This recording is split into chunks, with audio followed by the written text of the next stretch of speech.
சேரன் மகாதேவியில் காங்கிரஸ் வேட்பாளரை ஆதரித்து திண்டுக்கல் ஐ. லியோனி பிரச்சாரம்.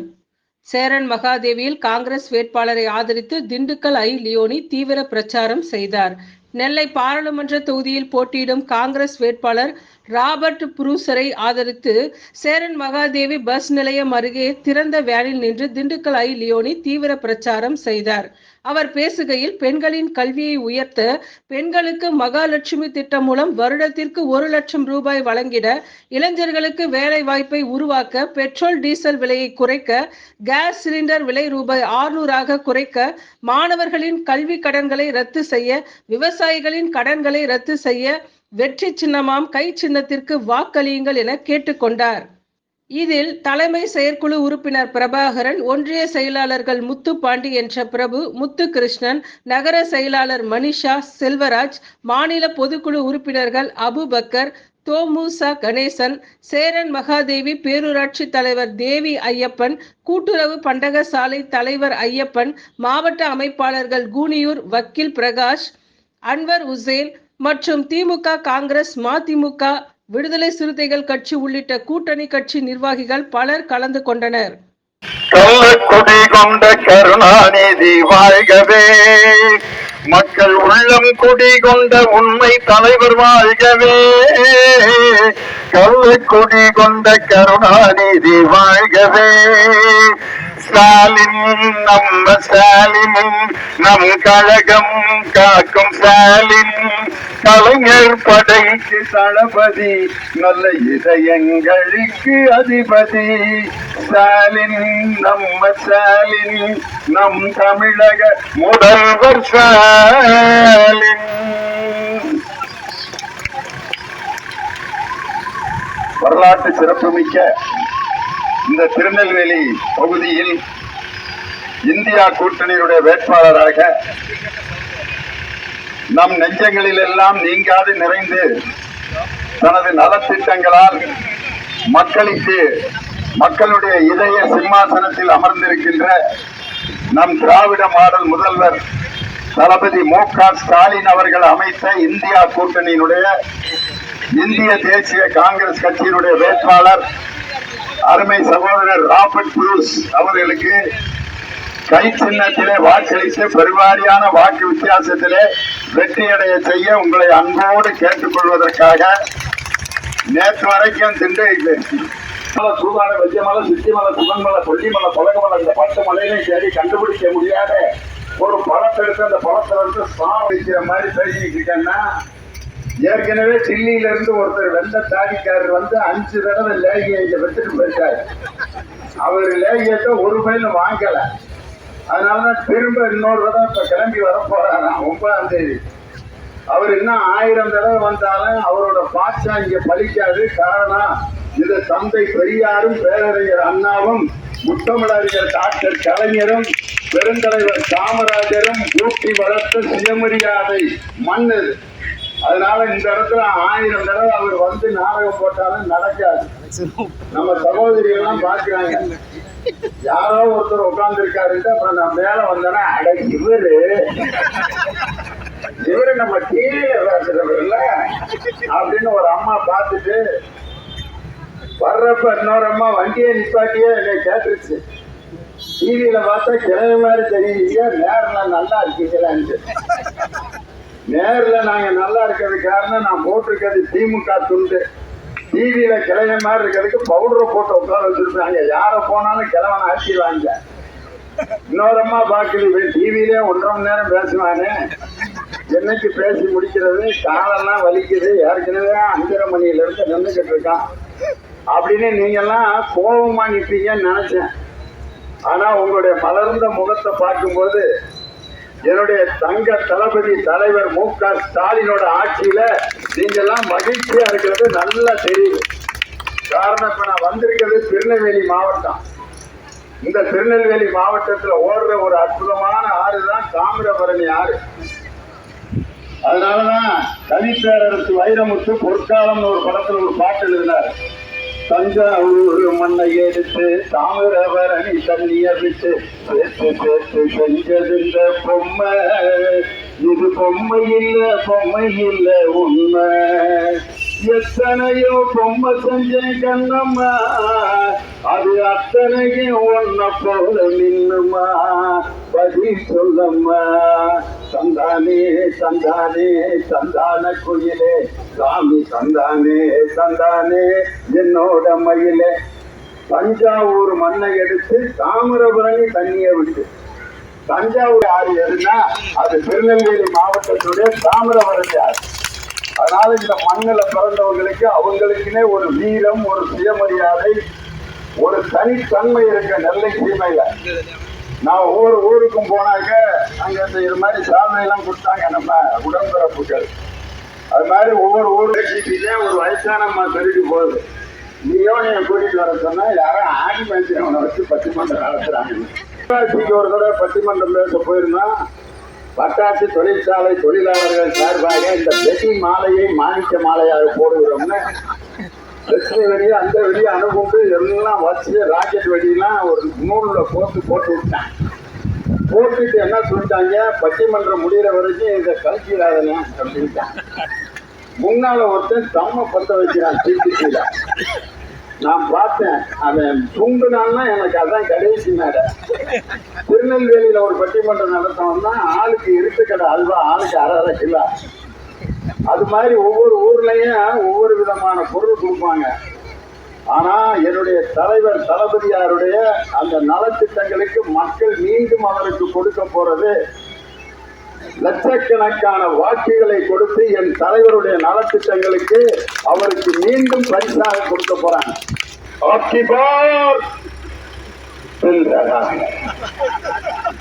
நீங்க எல்லாம் பைத்தியம் கொடுத்துருச்சா இல்லையோ? சேர்மா தேவியில இந்தியில பேசிக்கிட்டு இருக்காரு. இப்படித்தான் அவர் 10 வருஷமா வாயிலேயே ரவ இல்லாம உப்புமா கிண்டிக்கிட்டு இருக்காரு. எல்லாம் போயா கஷ்டப்படுறப்ப நீங்க வந்தீங்களா? இப்ப ஏன் வசனம் பேசுறீங்க? ஆனால் எங்கள் தலைவர் தளபதி மு.க. ஸ்டாலின் வெள்ளத்தால் பாகத்தினுடைய ஆட்சி, அந்த தலைவர் உருவாக்கின கூட்டணி தான் இந்தியா கூட்டணி. இன்னைக்கு அந்த இந்தியா கூட்டணியினுடைய காங்கிரஸ் கட்சியினுடைய வேட்பாளர் அருமை சகோதரர் ராபர்ட் ப்ரூஸ். பெரியவங்க இப்படிதான் காட்டுவாங்க, நல்லாரு ராஜா, நல்லாரு நல்லாரு சாமி. அப்படியே விரிச்சோம்னா அது என்னவா மாறினேன், சூரியனா மாறினேன். தாமரை பூவை விரல்ல காட்டுன இப்படித்தான் காட்டணும், திருமை கிடையாதுன்னு. எப்படி விலைய குறைப்போங்கிறதுக்கும் தேர்தல் அறிக்கையில விளக்கமா கொடுத்திருக்காங்க. எப்படி குறைப்பாங்கன்னா, இன்னைக்கு பெட்ரோல் டீசலுக்கு தயார் பண்றதுக்கு ஒரு மூலப்பொருள் நம்ம வெளிநாட்டுல இருந்து வாங்குறோம், அதுக்கு பேர் கச்சா எண்ணெய்னு பேரு. அந்த கச்சா எண்ணெயினுடைய ஒரு பேரலோட விலை 140 ரூபா. எப்ப? 2014 140 ரூபா அந்த மூலப்பொருள் வாங்கி, அப்ப கேஸ் 500 ரூபாய்க்கும், பெட்ரோல் 65 ரூபாய்க்கும், டீசல் 55 ரூபாய்க்கும் 2014 மன்மோகன் சிங் பிரதமராக இருக்கும் போது அந்த விலை இருந்துச்சு. இன்னைக்கு நரேந்திர மோடியுடைய 10 வருஷ ஆட்சியில டீசல் விலை 95 ரூபாயும், பெட்ரோல் விலை 102 ரூபாயும் ஆயிடுச்சு. ஆனா இன்னைக்கு கச்சா எண்ணெயோட விலை எவ்வளவு தெரியுமா? அன்னைக்கு 140 ரூபாய் இருந்தப்பயே பெட்ரோல் விலை 65, டீசல் 55 ரூபாய்க்கும் கொடுத்தாங்க. இன்னைக்கு கச்சா எண்ணெயோட விலை 85 ரூபா தான். ஆனா 85 ரூபாய்க்கு உங்களுக்கு எவ்வளவு குறைச்சு கொடுக்கணும்? ஆனா மிகப்பெரிய வரியை உங்க மேல திணிச்சு அந்த டீசல் விலையையும் கேஸ் விலையையும் இன்னைக்கு உயர்த்தி, ஒவ்வொரு நாளும் நம்ம பின்னால 2 வீலர்ல கணவன் மனைவி போய் ஒவ்வொரு லிட்டர் நீங்க பெட்ரோல் போடுறப்பையும் மத்திய அரசுக்கு எவ்வளவு கொடுக்குறீங்கன்னா, ஒவ்வொரு லிட்டருக்கு 25 ரூபா. டீசல் போடுறப்ப ஒவ்வொரு லிட்டருக்கும் 30 ரூபா. எத்தனை வருஷம்? 10 வருஷம் 80 லிட்டர் பெட்ரோல் போட்டிருப்பீங்க. அதுவும் கணவன் மனைவி அந்த ஸ்கூட்டர்ல போறது ஒரு சுகம். நமக்கு என்ன, எல்லாத்துக்கும் பஸ்ல போக முடியுமா? இந்த டிரைவர் டக்குன்னு எடுத்துட்டாரு வண்டிய, நல்ல டிரைவர், கையை ஆண்டிட்டு போறாரு. அவங்க பஸ்ஸே நமக்கு தான் ஓட்டு போட போகுது. ஒரு அவசரத்துக்கு போகணும்னா கணவன் மனைவி 2 வீலர்ல பின்னால மனைவியை உட்கார வச்சுட்டு பெட்ரோல் போட்டு தான் போவாங்க. அதுல பின்னால உட்காந்து போறத வச்சு கணவன் மனைவி கல்யாணம் ஆகி எத்தனை வருஷம் ஆயிடுச்சுன்னு கண்டுபிடிச்சிடலாம். இறுக்க கட்டி பிடிச்சிருக்காங்கன்னா கல்யாணம் ஆகி இப்பதான் 1 வருஷம் ஆக போகுதுன்னு அர்த்தம். இந்த காலரை மட்டும் பிடிச்சிக்கிட்டு உட்காந்துருக்கோம் ஒரு அம்மா, அது கல்யாணம் ஆகி 5 வருஷம் ஆச்சு. இந்த பேண்ட்ல இருக்க கொக்கியில விரல மாட்டிட்டு உட்காந்துருப்பாங்க. இதெல்லாம் கல்யாணம் ஆகி 10 வருஷம் ஆச்சுன்னு அர்த்தம். பின்னால கம்பியை பிடிச்சிட்டு உட்காந்துருச்சுன்னா 15 வருஷம் ஆச்சுன்னு அர்த்தம்.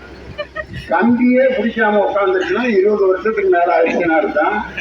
ஏன்னா விழுந்தா 2 பேரும் சேர்ந்து சாகலாம், நீ மட்டும் தனியா நான் மட்டும் தனியா விழுவேன், நீ நிம்மதியா ஓட்டிட்டு போற வச்சா அப்படின்னு உட்காந்துருப்பாங்க. ஒவ்வொரு நாளும் இந்த 2 வீலர்ல நம்ம போறப்ப அந்த ஒவ்வொரு இப்ப அந்த அழுக்கு துணி காய போடுற வேலையே இல்லை. இப்ப இந்த மெடிக்கல் ஸ்டோர்ல ஒரு பொருள் விற்கிறான், பேம்பர்ஸ், பஞ்சோட ஒரு சட்டி பார்த்திருக்கீங்களா, பஞ்சு சட்டி. அத காலையில ஒன்ன போட்டு விட்டா சாயங்காலம் வரைக்கும் போற உச்சா பூரா நனைஞ்சு தொப்பையா தொங்கிட்டு இருக்கு. அத ஒரு 5 தடவை மாத்தணும். அந்த ஒரு பேம்பரோட விலை ஜிஎஸ்டி விலை போறது வரி போடுறதுக்கு முன்னாடி எவ்வளவு இருந்துச்சு தெரியுமா? அந்த ஒரு பேம்பர் விலை. ஏன்னா என் பேரங்கெல்லாம் பிறந்தப்ப அந்த பேம்பர் வாங்கணும். அந்த பேம்பரோட விலை வந்து 15 ரூபா. ஆனா இன்னைக்கு அந்த பேம்பரோட விலை 30 ரூபா. காரணம் என்னன்னா அந்த குழந்தைகளுக்கு போடுற பஞ்சு சட்டிக்கு ஜிஎஸ்டி வரி போட்டு 15 ரூபா அதிகமா நம்ம கொடுத்துட்டு இருக்கோம். ஒரு குழந்தைக்கு போடுற சட்டியிலேயே 15 ரூபா கொடுக்குறோம்னா இந்த சேர்மாதேவியில எம்புட்டு பிள்ளைய பிறந்திருக்கும் 10 வருஷமா, எம்புட்டு பேருக்கு சட்டி போட்டு விட்டுருப்பீங்க. ஒவ்வொரு சட்டிக்கும் 15 ரூபா பெருக்கி போடுங்க. எவ்வளவு வரி நம்ம இன்னைக்கு செலுத்திக்கிட்டு இருக்கோம்.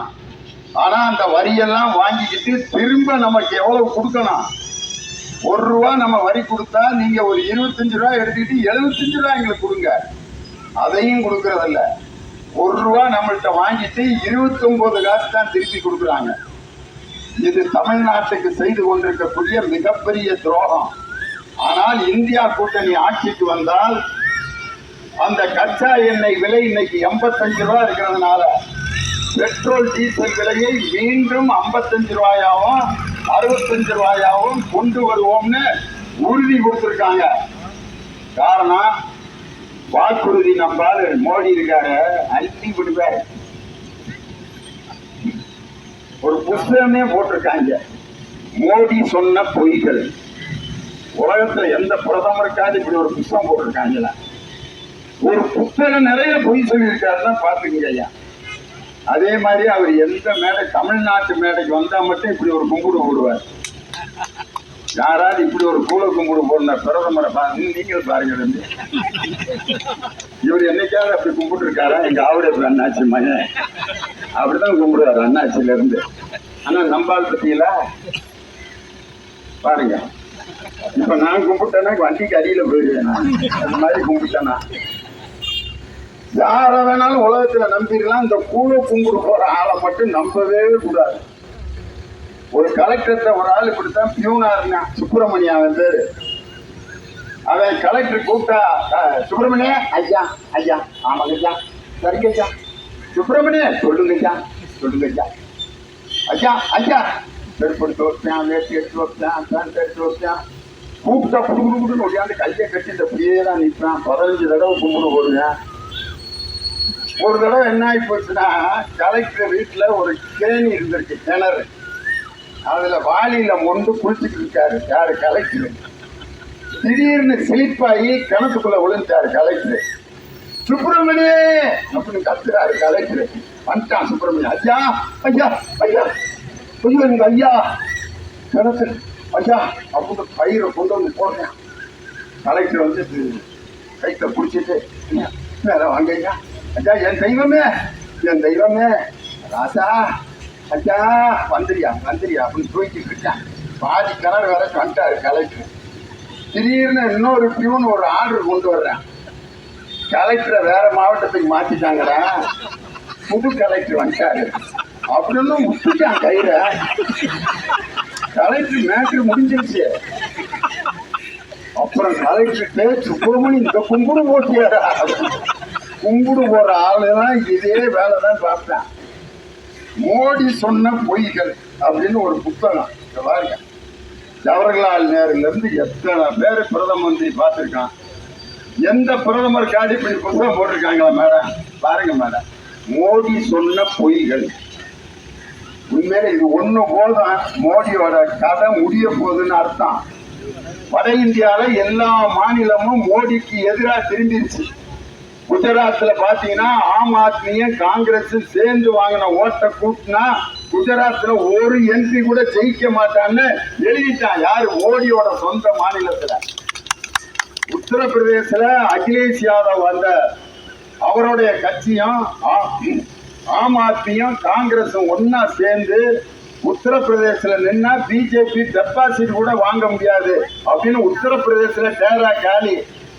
ஹரியானால பாத்தீங்கன்னா மல்யுத்தம் பண்ற வீராங்கனைகள் நம்ம நாட்டுக்காக கோல்டு மெடல் வாங்கி கொடுத்து குத்துச்சண்டை போட்டு வீரத்தை காட்டி கோல்டு மெடல் வாங்கின அந்த வீராங்கனையில ஒரு பாஜக எம்பி பாலியல் வன்கொடுமை செஞ்சிருக்கான்.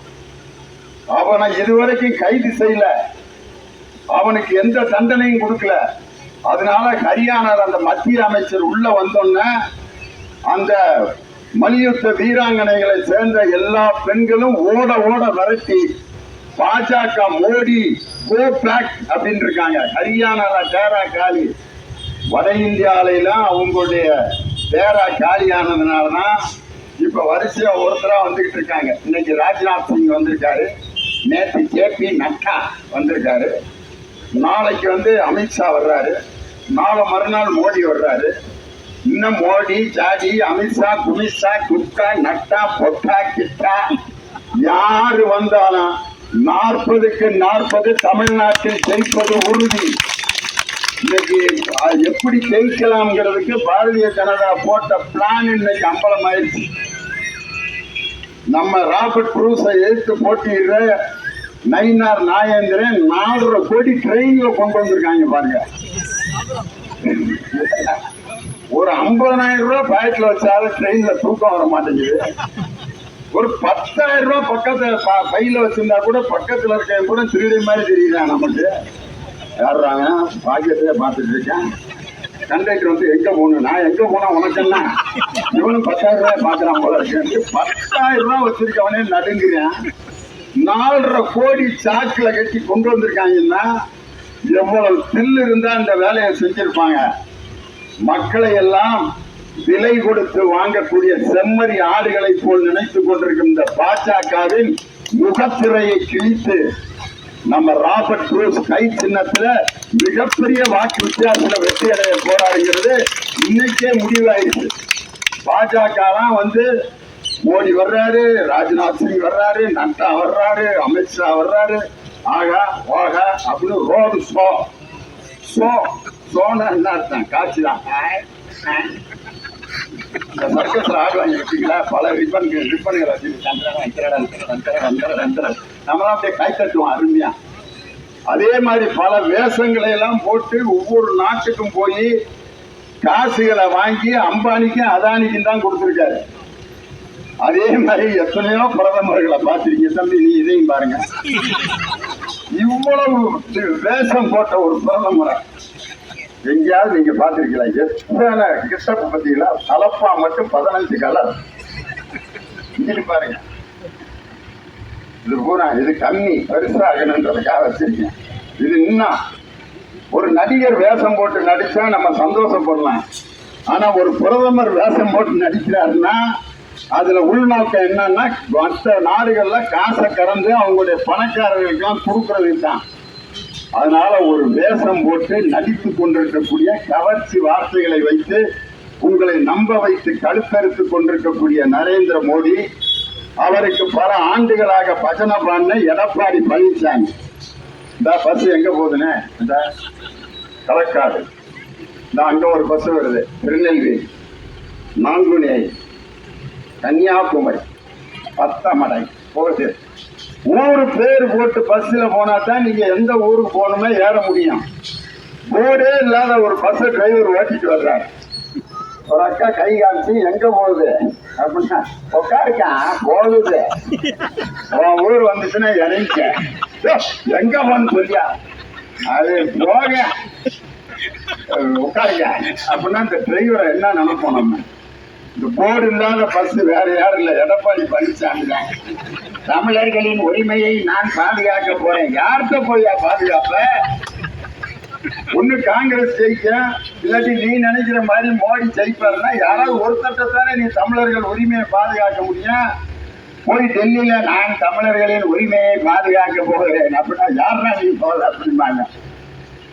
காத்துல கம்பு சுத்திக்கிட்டு போர்டு இல்லாத பஸ்ஸை ஓட்டிக்கிட்டு ஒரு எடப்பாடி பழனிசாமி இந்த ரெண்டு குரூப்புகளையும் புறக்கணித்து ராபர்ட் புரூஸ் அவர்களை கை சின்னத்திலே வாக்களித்து பெருவாரியான வாக்கு வித்தியாசத்திலே வெற்றி அடைய செய்யலாம். ஜூன் மாசம் 5ஆம் தேதி நமக்கு உண்மையிலே அன்னைக்கு தான் சுதந்திர தினம். ஆகஸ்ட் 15ஆம் தேதி உண்மையிலே நமக்கு சுதந்திர தினமா இருந்தாலும் உண்மையான சுதந்திர தினம் நமக்கு என்னைக்குன்னா ஜூன் மாசம் 4ஆம் தேதி மோடி இந்த நாட்டில் தோல்வி அடைந்தார், மதச்சார்பற்ற இந்தியா கூட்டணி வெற்றி பெற்றதுன்னு ஒரு செய்தி வரும் பார்த்தீங்களா? அன்னைக்கு தான் நமக்கு உண்மையிலேயே சுதந்திர தினம். அந்த சுதந்திர தினம் வேண்டும் என்றால் பெண்களின் கல்விக்கு உயர வைக்கும் உயர வைப்பது கை சின்னம். பெண்களுக்கு மகாலட்சுமி திட்டம் என்று வருடத்திற்கு 1 லட்சம் ரூபாய் கொடுக்க போகின்ற சின்னம் கை சின்னம். இளைஞர்களுக்கு வேலை வாய்ப்பு கொடுக்கின்ற சின்னம் கை சின்னம். பெட்ரோல் டீசல் விலையை குறைத்து பெண்களின் வாழ்வில் மகிழ்ச்சியை உண்டாக்க போகும் சின்னம் கை சின்னம். கேஸ் சிலிண்டர் விலையை 600 ரூபாயாக குறைக்க செய்யும் சின்னம் கை சின்னம். மாணவர்களின் கல்வி கடன்களை ரத்து செய்ய போகும் சின்னம் கை சின்னம். விவசாயிகளின் கடன்களை ரத்து செய்ய போகும் சின்னம் கை சின்னம். இந்த வெற்றி சின்னமான கை சின்னத்தில் வாக்களித்து ஜூன் மாசம் 5ஆம் தேதி அன்னைக்கு நீங்க ரிசல்ட் டிவியில கேட்பீங்க. தேர்தல் சிறப்பு செய்திகள் வாசிப்பது செல்வராஜ். நடந்து முடிந்த நாடாளுமன்ற தேர்தலில் திருநெல்வேலி தொகுதியில் போட்டியிட்ட காங்கிரஸ் கட்சியின் வேட்பாளர் ராபர்ட் புரூஸ் தன்னை எதிர்த்து போட்டியிட்ட அனைத்து வேட்பாளர்களை விட 4,39,000 வாக்குகள் வித்தியாசத்தில் வெற்றி பெற்று திருநெல்வேலி நாடாளுமன்ற உறுப்பினர் ஆனார் அப்படிங்கிற செய்தி வரும்பொழுது லியோனியை நீங்க நினைச்சு பார்த்தீங்க. இந்த அருமையான பிரச்சார பொதுக்கூட்டத்தை மிக சிறப்பாக நடத்தி கொண்டிருக்கக்கூடிய தலைமை செயற்குழு உறுப்பினர் என் அன்பு தம்பி பிரபாகரன் அவர்களுக்கும், ஒன்றிய செயலாளர் முத்துப்பாண்டியன் என்ற பிரபு, பேரூர் கழகத்தின் செயலாளர் மணிஷா செல்வராஜ், இளைஞரணி அமைப்பாளர் ஜான் ரவீந்தர், துணை அமைப்பாளர் வேல்முருகன் மற்றும் பொதுக்குழு உறுப்பினர் அபுபக்கர் உள்ளிட்ட எல்லா கூட்டணி கட்சி தலைவர்கள். காரணம், இப்படி ஒரு கூட்டணி வேற எந்த தலைவனும் அமைத்ததில்லை. நம் தமிழக முதல்வர் தளபதியை போல இந்திய தேசிய காங்கிரஸ், மறுமலர்ச்சி திராவிட முன்னேற்ற கழகம், என் அருமை தம்பி தொல் திருமாவளவனுடைய விடுதலை சிறுத்தைகள் கட்சி, மனிதநேய மக்கள் கட்சி, இந்திய யூனியன் முஸ்லீம் லீக், மார்க்சிஸ்ட் கம்யூனிஸ்ட் கட்சி, இந்திய கம்யூனிஸ்ட் கட்சி, கொங்கு நாடு தேசிய பேரவை என்று பல கட்சிகளுடைய கூட்டணியை மக்களாட்சி ஜனநாயக பூர்வமாக அமைத்த தலைவருடைய சின்னம் கை சின்னம். அந்த சின்னத்தில் பல லட்சம் வாக்குகளை நீங்கள் அள்ளி தந்து ராபர்ட் புரூஸ் அவர்களை எம்பி ஆக்க அன்போடு கேட்டு உங்களிடமிருந்து விடைபெறுகிறேன். நன்றி, வணக்கம்.